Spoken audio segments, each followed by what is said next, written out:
आणि म्हणून अजितदादा पवारांचे मी अभिनंदन करू इच्छितो की अर्थसंकल्पामध्ये राष्ट्रवादी काँग्रेस पक्षाचा स्ट्राइक रेट हा सर्वाधिक आहे। याबद्दल खरंच मला उपमुख्यमंत्री महोदयांचे कौतुक करावंसं वाटतं। चिंगारी को हवा देने की आदत नहीं है हमें, चिंगारी को हवा देने की आदत नहीं है हमें, हक की बात पर आग लगाने का दम रखते हैं। अध्यक्ष महोदय, 2025-26च्या अर्थसंकल्पावर सर्वसाधारण चर्चेमध्ये सहभागी होण्यासाठी मी उभा आहे। हो, बोला बोला। अध्यक्ष महोदय, अमित देशमुख, महायुती सरकारने 2024-25चा अर्थसंकल्प या सभागृहामध्ये सादर केलेला आहे। महाराष्ट्र विधिमंडळ महायुतीचा हा पहिला अर्थसंकल्प आहे।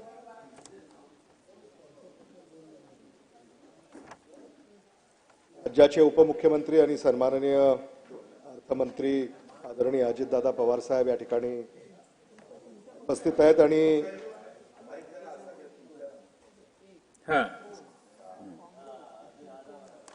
उभे आहेत आणि मी खरं म्हणजे महायुती सरकार अलीकडे विधानसभेच्या निवडणुका जिंकलं आणि एक अद्भुत स्ट्राइक रेट हा महाराष्ट्राला अनुभवायला मिळाला। 3 पक्षाची युती, भारतीय जनता पक्ष, राष्ट्रवादी काँग्रेस पक्ष, शिवसेना आणि इतर मित्र पक्ष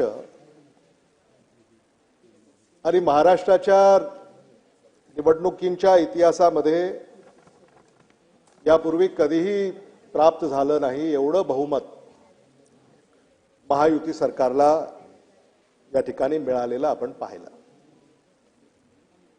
अध्यक्ष महोदय, स्ट्राइक रेटवर चर्चा झाली आणि भारतीय जनता पक्षाचा स्ट्राइक रेट किती होता, शिवसेनेचा स्ट्राइक रेट किती होता, राष्ट्रवादी काँग्रेस पक्षाचा स्ट्राइक रेट किती होता। पण हा जो अर्थसंकल्प या ठिकाणी सादर केलेला आहे याच्यामध्ये मात्र मी उपमुख्यमंत्री आदरणीय अजितदादा पवारांचे अभिनंदन करू इच्छितो।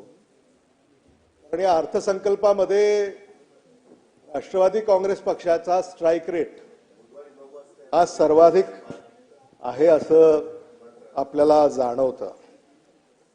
अध्यक्ष महोदय, निधीचं जे वितरण झालेलं आहे, भारतीय जनता पक्षाकडे जी खाती आहेत त्यासाठी 89,128 कोटी रुपये दर्शवण्यात आलेले आहेत।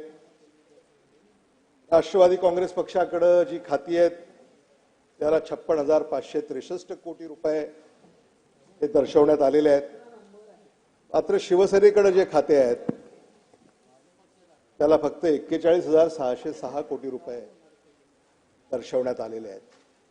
आणि म्हणून अजितदादा पवारांचे मी अभिनंदन करू इच्छितो की अर्थसंकल्पामध्ये राष्ट्रवादी काँग्रेस पक्षाचा स्ट्राइक रेट हा सर्वाधिक आहे। याबद्दल खरंच मला उपमुख्यमंत्री महोदयांचे कौतुक करावंसं वाटतं। कारण आम्ही त्यांच्याबरोबर काम केलेलं आहे आणि त्यांच्या कामाची साधारणतः जे काही कसब आहे, पद्धत आहे ते आम्ही जवळून पाहिलेली आहे।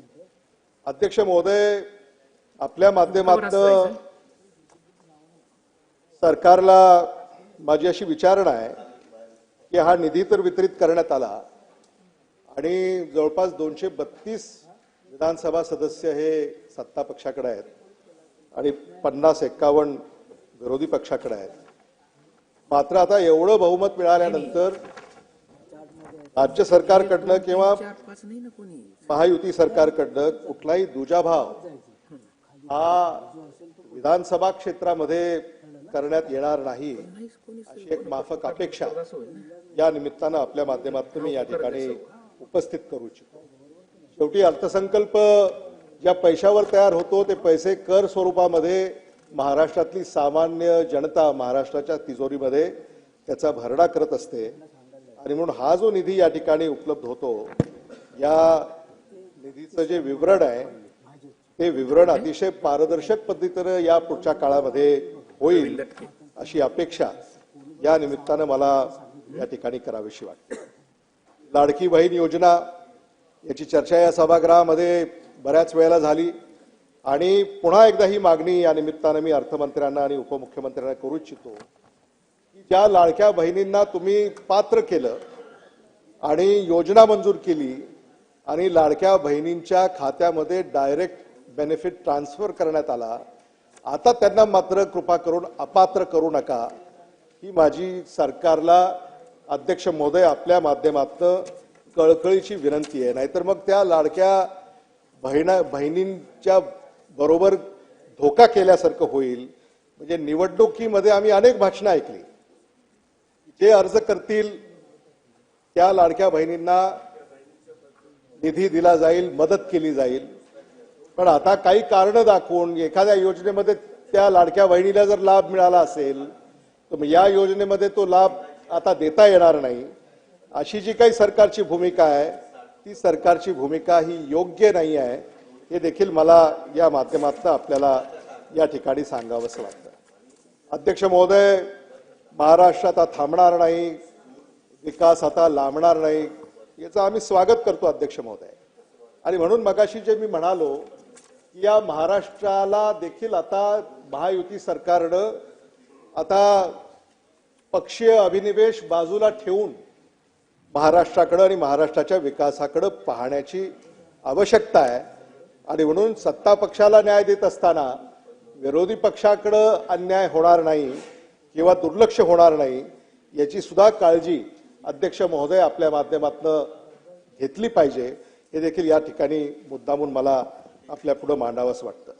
अध्यक्ष महोदय, महाराष्ट्रामध्ये गुंतवणूक होते, दावोसमध्ये करार होत आहेत आणि 2014 सालपासून आता 2025 सालपर्यंत मला असं वाटतं की जवळपास 12-13 वर्ष हे महायुतीचं सरकार राहिलं. महाविकास आघाडीचं सरकार फक्त 2.5-3 वर्ष राहिलं आणि म्हणून 12-13 वर्ष महायुती सरकार राहिलं. आणि त्या कालावधीमध्ये किती करार झाले, किती लाख कोटी रुपयाचे करार झाले. या वर्षी 16 लाख कोटी रुपयाचे करार झाले. हे करार होतात अध्यक्ष महोदय, पण हे उद्योग महाराष्ट्रामध्ये उभे राहत असताना आपल्याला अनुभवायला मिळत नाही.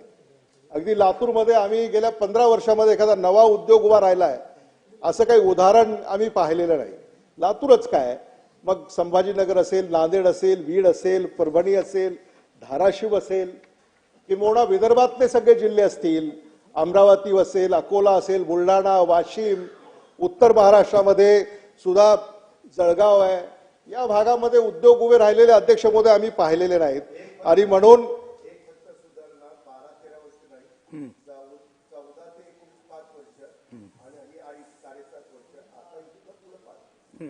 अध्यक्ष महोदय, दादांचं अगदी बरोबर आहे, त्यामुळे मी माझी चूक मान्य करतो आणि त्यात दुरुस्ती करतो. आणि कसं आहे की एवढं बहुमत असल्यामुळं आम्ही किती दिवस विरोधात आहोत याचं भानच राहत नाही. त्यामुळं कदाचित तशी भावना आमच्या मनामध्ये जागृत झाली असेल.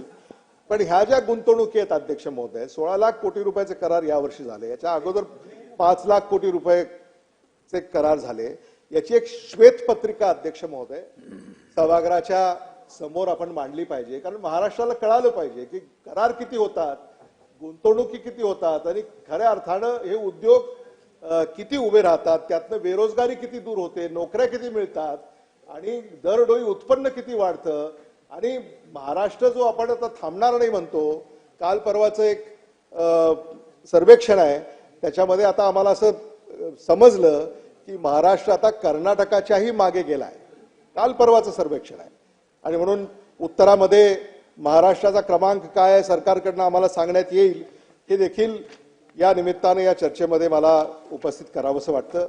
अध्यक्ष महोदय, नवं औद्योगिक धोरण सरकार आणतंय आणि या औद्योगिक धोरणामध्ये जसं मी म्हणालो, कोकण असेल, विदर्भ असेल, मराठवाडा असेल, उत्तर महाराष्ट्र असेल, पश्चिम महाराष्ट्र, MMR, यात देखील याचं मला असं वाटतं स्पष्टीकरण हे झालं पाहिजे की होणाऱ्या गुंतवणुकीमध्ये सरकारचं प्राधान्य काय आहे, या संदर्भामध्ये देखील सभागृहाला ही माहिती शासनाने द्यावी, हे मला मुद्दामून या ठिकाणी सांगायचं आहे. अध्यक्ष महोदय, सरकारचा एक महत्वाकांक्षी प्रकल्प वाढवण प्रकल्प जे आपण ऐकलं, हा देशातला सर्वाधिक व्याप्तीचा आणि गुंतवणुकीचा हा प्रकल्प वाढवण प्रकल्प म्हणून सरकारनं आता याला संबोधलेला आहे.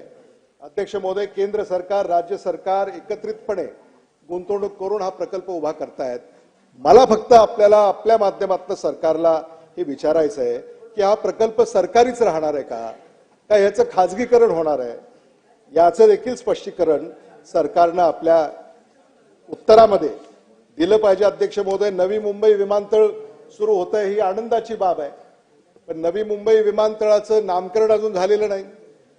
पण नवी मुंबई विमानतळाचं नामकरण कधी होणार किंवा त्याला कोणाचं नाव देण्यात येणार याच्या संदर्भामध्ये चर्चा झाली, माध्यमांमध्ये बातम्याही आल्या, सरकारच्या नेत्यांनी जे प्रमुख आहेत त्यांनी भाष्य सुद्धा केलं, पण याच्यामध्ये अजून काही निर्णय झालेला नाही.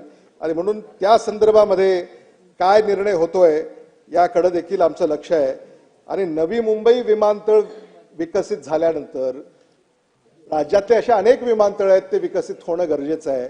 त्याच्यामध्ये सोलापूरचं विमानतळ आहे, त्याच्यामध्ये लातूरचं विमानतळ आहे, त्याच्यामध्ये बारामतीचं विमानतळ आहे, त्याच्यामध्ये पुण्याचं विमानतळ आहे, अमरावतीचं विमानतळ सुरू होते काल आम्ही ऐकलं.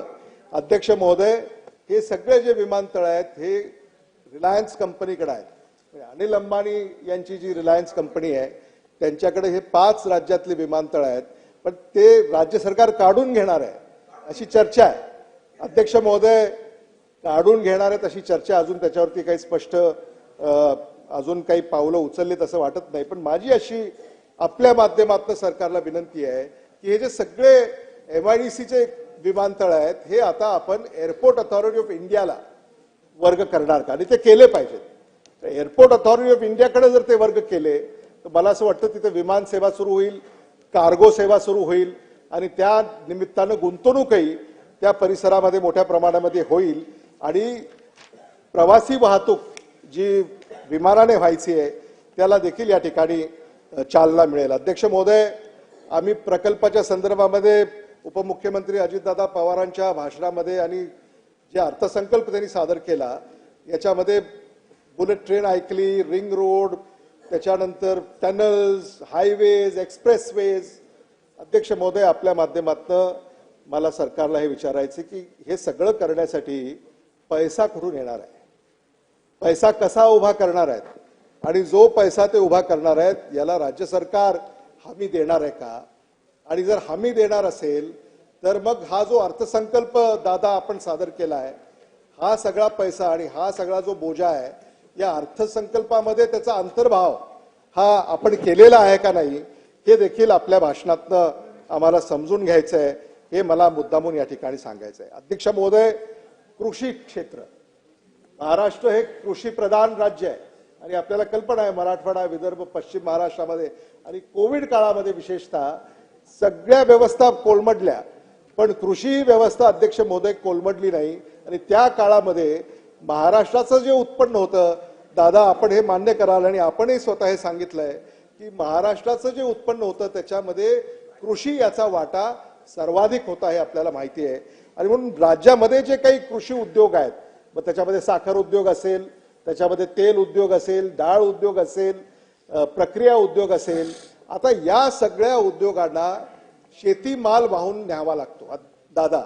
आणि शेतीमाल वाहत असताना रस्त्यांची आपल्याला अडचण होते, पुलांची अडचण होते. ग्रामीण भागामध्ये खऱ्या अर्थानं या रस्त्यांना नव्यानं विकसित करण्याची गरज आहे. आणि म्हणून शेतीमाल वाहतूक रस्ते विकास कार्यक्रम हा वेगळ्या पद्धतीनं शासनानं आखावा ही देखील सूचना या निमित्तानं मला या ठिकाणी करावीशी वाटते.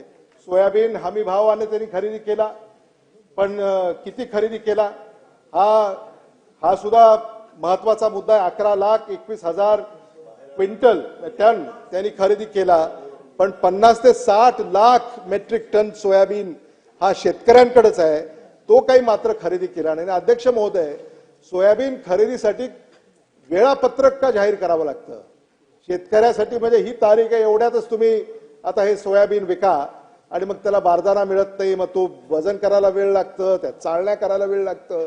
आणि म्हणून अनेक शेतकऱ्यांना त्या केंद्रापासून परत जावं लागलं आणि त्यांचा माल अजूनही त्यांच्या शेतातच किंवा त्यांच्या गोडाऊनमध्ये आहे आणि म्हणून हा शेतीमाल सोयाबीन विशेषतः खरेदी पूर्णपणे झाला नाही आणि मग मध्य प्रदेशने जी भावांतर योजना केली, रावलजी आपण इथं आहात आणि ह्या संदर्भामध्ये आपल्या विभागामार्फत ही खरेदी करण्याची प्रक्रिया असते आणि म्हणून भावांतर योजना आपण का लागू करत नाही? म्हणजे मग एकदा त्या शेतकऱ्याला त्या रांगेत उभं राहा, ते माल वजन करून घ्या, चाळून घ्या आणि कालावधी याची आवश्यकता नाही आणि म्हणून ही सुसूत्रता आपण या संदर्भामध्ये आणणार का, ही देखील विनंती या निमित्ताने मी सरकारला आपल्या माध्यमातून अध्यक्ष महोदय करू इच्छितो.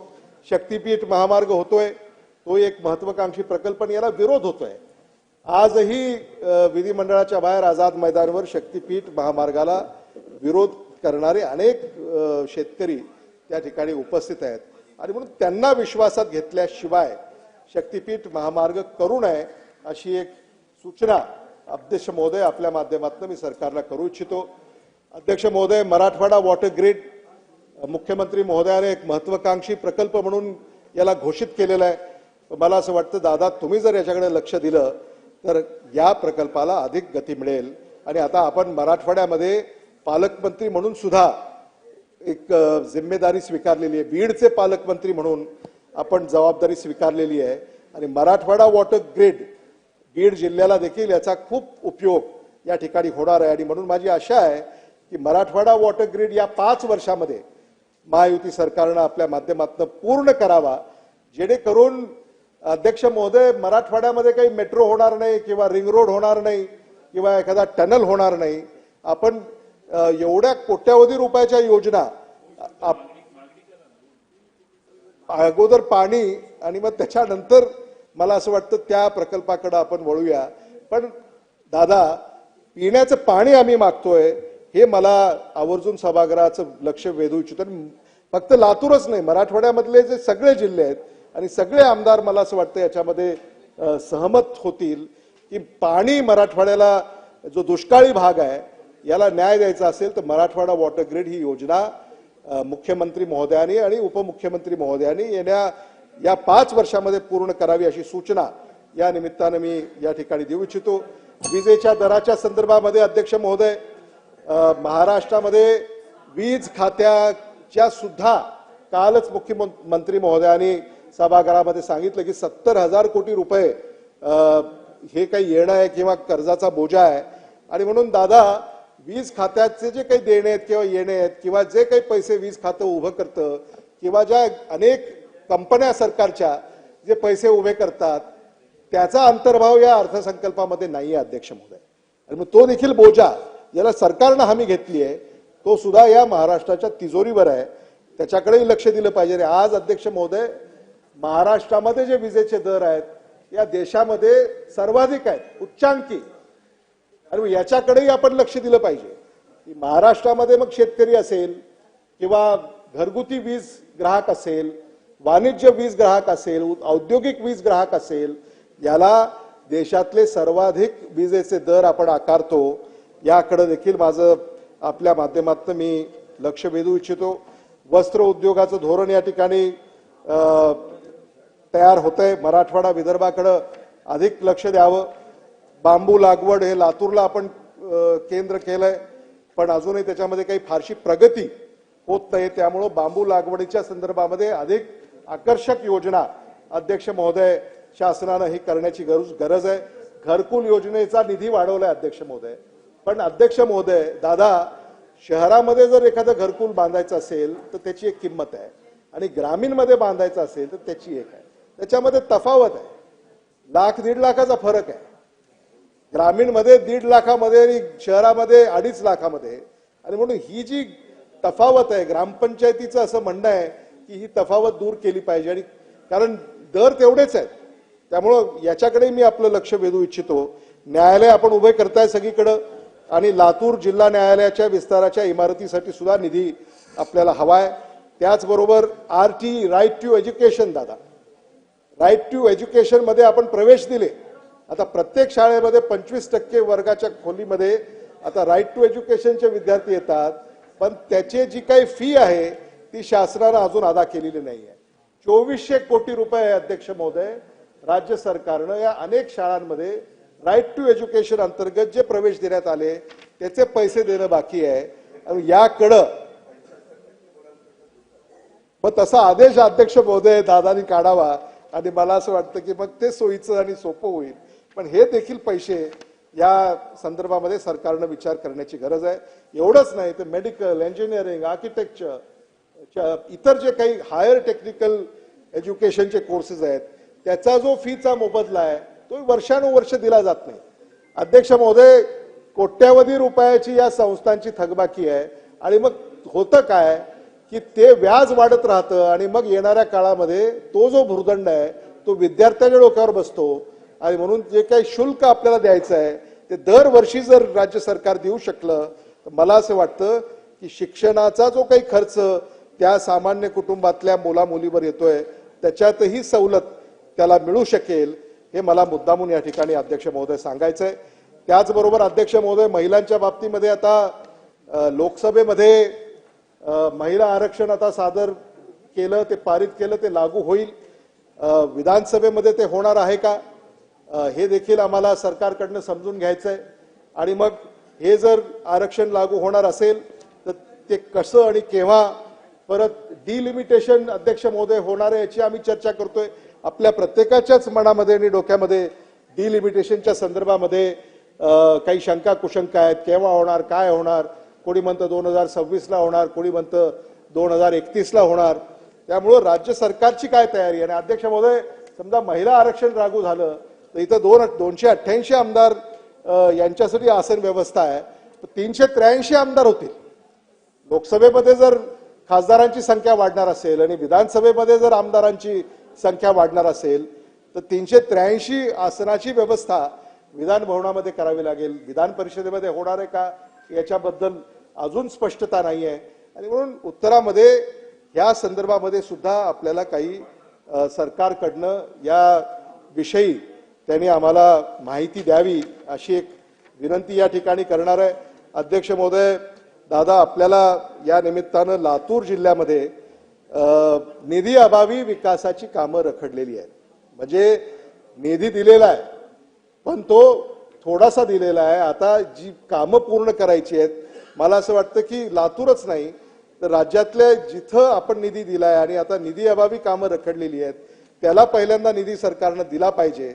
मग त्याच्यामध्ये लातूरला एक ऑडिटोरियम मंजूर केलेला आहे, शादीखाना आहे, परमपूज्य डॉक्टर बाबासाहेब आंबेडकरांचा 70 फुटी पुतळा आहे, विलासराव देशमुख मार्गासाठी निधी आवश्यक आहे, अनेक पर्यटन स्थळं, मग सूरज शाह वाली दर्गा आहे, डॉक्टर बाबासाहेब आंबेडकर चैत्य स्मारक आहे, यासाठी सुद्धा निधी आवश्यक आहे. एवढंच नव्हे तर वाहतूक व्यवस्थेसाठी सुद्धा आता स्थानिक स्वराज्य संस्थांना निधी देणं गरजेचं आहे. त्याचबरोबर गृह खात्याला देखील हा जर काही गुन्हे आहेत किंवा अंमली पदार्थ आहेत, वाहतुकीची कोंडी आहे, या सगळ्या संदर्भामध्ये या येणाऱ्या काळामध्ये निधीची आवश्यकता आहे. सरकार याकडं लक्ष देईल असं मी आपल्याला सांगू इच्छितो. आणि अलीकडं महाविकास आघाडी, अध्यक्ष महोदय, आम्ही निवडणुका हारलो असू एखादी पण आम्ही काही हिंमत हारलेले नाही आहोत अध्यक्ष महोदय. आणि म्हणून शेवटी मला आपल्या माध्यमातून या ठिकाणी मांडावं असं वाटतं, चिंगारी को हवा देने की आदत नहीं है हमें, चिंगारी को हवा देने की आदत नहीं है हमें, हक की बात पर आग लगाने का दम रखते हैं. धन्यवाद अध्यक्ष महोदय.